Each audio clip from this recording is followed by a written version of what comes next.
Bismillah, Alhamdulillah, wassalatu wassalam ala Rasulillah wa alihi wa sahbihi ajma'in. ثم ما بعد أعوذ بالله من الشيطان الرجيم بسم الله الرحمن الرحيم.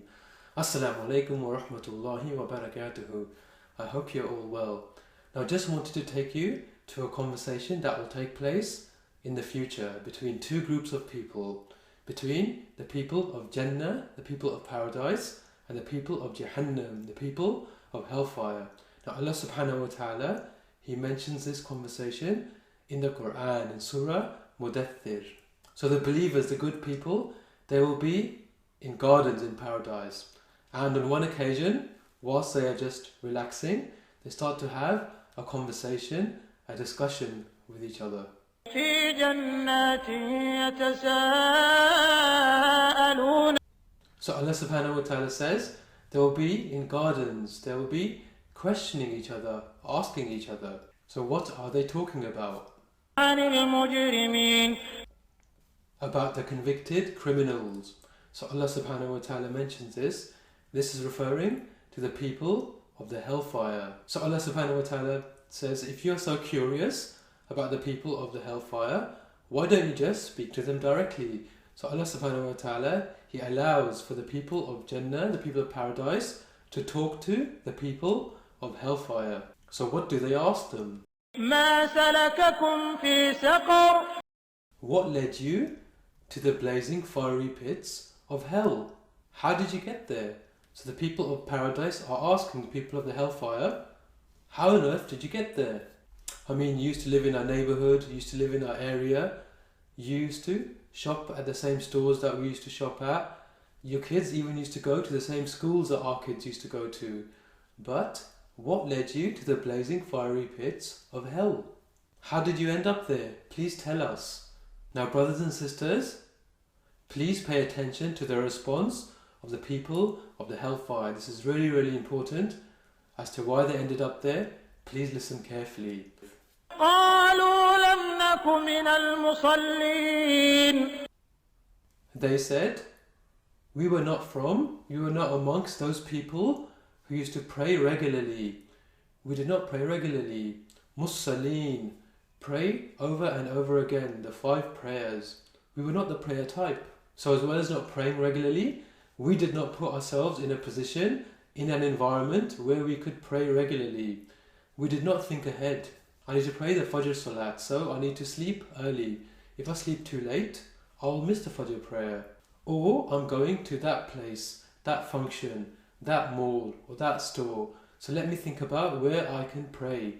Where will I be able to pray so I don't miss a prayer? There's no excuse. I can pray just about anywhere. And if I think I will not be able to pray, then I shouldn't go to that particular place because the prayer is too important. Or when I'm at work, I need to find a way to pray. If it is impossible, which is very unlikely nowadays, then I need to leave this job and get another job because the prayer is far too important. So this should be at the forefront of our minds when we leave the house, that we should make sure that I will not miss a prayer. So these people, they were not praying. So they lost their spiritual foundations because they lost the guidance of Allah subhanahu wa ta'ala. So then they started to lose their spiritual motivations, the motivations to do things for Allah subhanahu wa ta'ala, in the path of Allah subhanahu wa ta'ala. So what is the next thing that Allah subhanahu wa ta'ala mentions that the people of the Hellfire say as to why they ended up there? ولم نك نطعم المسكين. And nor did we feed the poor regularly. We did not feed the poor. We stopped giving sadaqah. We stopped giving charity.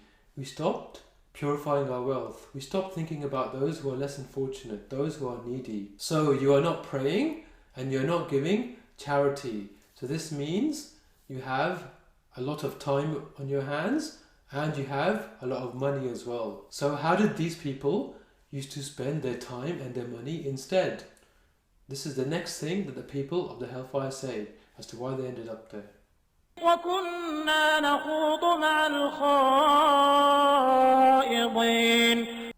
We used to get involved in useless things with other people who also did useless things. We used to waste our time, hang out, just chit-chat aimlessly, aimless conversations which had no point, in false activities, with other people who also like to do the same thing. So, for example, people that live for the weekend, they maybe spend hours and hours just at the movies, or just hours at the bars, just drinking, or hours and hours at the party, just wasting time. And nowadays, you can do this online, where you're playing the video games and you can just talk to other people who are also playing.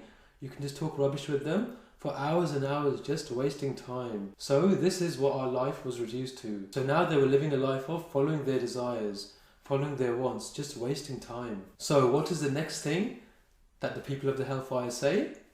وَكُنَّا نُكَذِّبُ بِيَوْمِ الدِّينِ.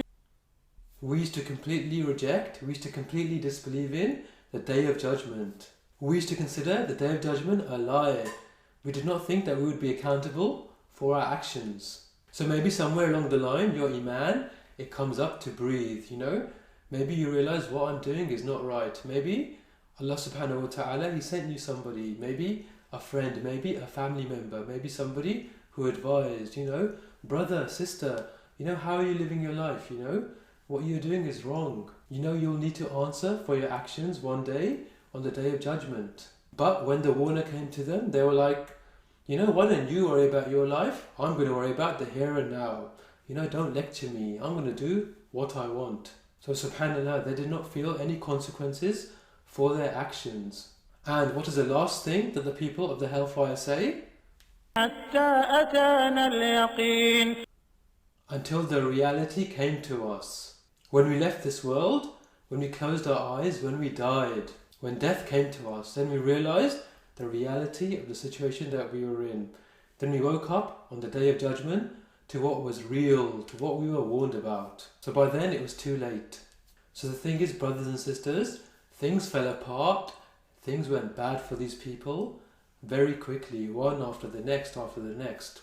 But the question is, where did this all start from? Where did this downward spiral start from? What was the first regret that the people of the Hellfire had about how they used to live their lives? قَالُوا لَمْ نَكُ مِنَ الْمُصَلِّينَ. They did not used to pray regularly. This led to a downward spiral, one thing after the next after the next. Not purifying your wealth, engaging in useless, aimless conversations with other people who did the same, in denying, in rejecting the Day of Judgment, that they will be judged for their actions, until death came to them, and then they realized what they were warned about to be true. So if you think about it, brothers and sisters, why did not praying regularly, why did this lead to the downward spiral? Because the very thing that we ask for in our prayers in Surah Fatiha, when we say اهدنا الصراط المستقيم, when we ask Allah subhanahu wa ta'ala to guide us to the straight path, this guidance will be missing. If we are not praying regularly, we will not be guided. This hidayah will be missing in our lives on a daily basis.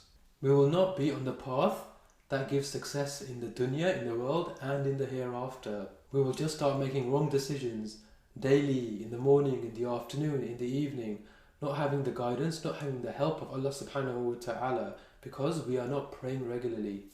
We will not be on the path of our role models. Sirat alladhina anamta alayhim, the siddiqeen, the truthful people, the salihin, the good people, the shuhada, the martyrs, the nabiyeen, the prophets. So things will become very difficult for us, both internally and with our interactions with the people around us. So will we not instead become those people who earn anger, غَيْرِ الْمَغْضُوبِ عَلَيْهِمْ, who earn the anger of Allah subhanahu wa ta'ala, of the angels, of the creation, as well as those who become lost, وَلَا ضَالِينَ, with no purpose, those people who are astray. So this led to a downward spiral in their life. May Allah subhanahu wa ta'ala protect us all. So brothers and sisters, please take care of your 5 daily prayers. Do not miss a single prayer going forward. Do not miss a prayer, because the prayer is so important. Things could go bad very quickly. And we know we should be doing regular tazkiyah, regular purification of ourselves on a daily basis, just monitoring our eyes, monitoring our tongues, monitoring our ears. How are we spending our time? Are we pleasing Allah subhanahu wa ta'ala? This will make remembering Allah subhanahu wa ta'ala easy, and it will make it easy for us to pray as well. And we know the importance of the prayer from what Allah subhanahu wa ta'ala has told us and from what the Prophet sallallahu alaihi wasallam has told us also. We know that prayer is the difference between believers and non-believers. And we know the prayer is the first thing that our Creator, Allah subhanahu wa ta'ala, He will take us to account for on the Day of Judgement. So the prayer is our foundation. It is our most important act of worship. And brothers and sisters, please also get yourselves in a position to pray the 5 daily prayers. Think ahead when you go out, when you go to sleep. I need to make sure that I don't miss the next prayer. Because as we've heard, this will be a regret of the people of the Hellfire. They did not put themselves in a position to pray regularly. They did not think ahead. So especially now as we are entering the winter months, so now we have the shortness of the time between each prayer. So the prayer comes about very quickly and it's very easy to miss a prayer. So we should actually carry out the act which is amongst the most beloved to Allah subhanahu wa ta'ala, which the Prophet sallallahu alaihi wasallam tells us, and that is to pray on time. And this will ensure that we don't miss our prayers. And because of the importance of the prayer as well, we should really make an effort to understand what we are reciting in our prayer, so we enjoy our conversation with Allah subhanahu wa ta'ala.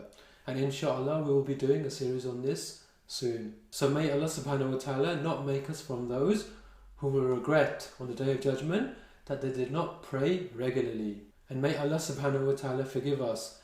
May He make us from those that are firm and regular in our prayers. And may we continue to get guidance from Allah subhanahu wa ta'ala every minute, every second of the day, because of the quality of each of our 5 daily prayers. سبحانك اللهم وبحمدك نشهد أن لا إله إلا أنت نستغفرك ونتوب إليك.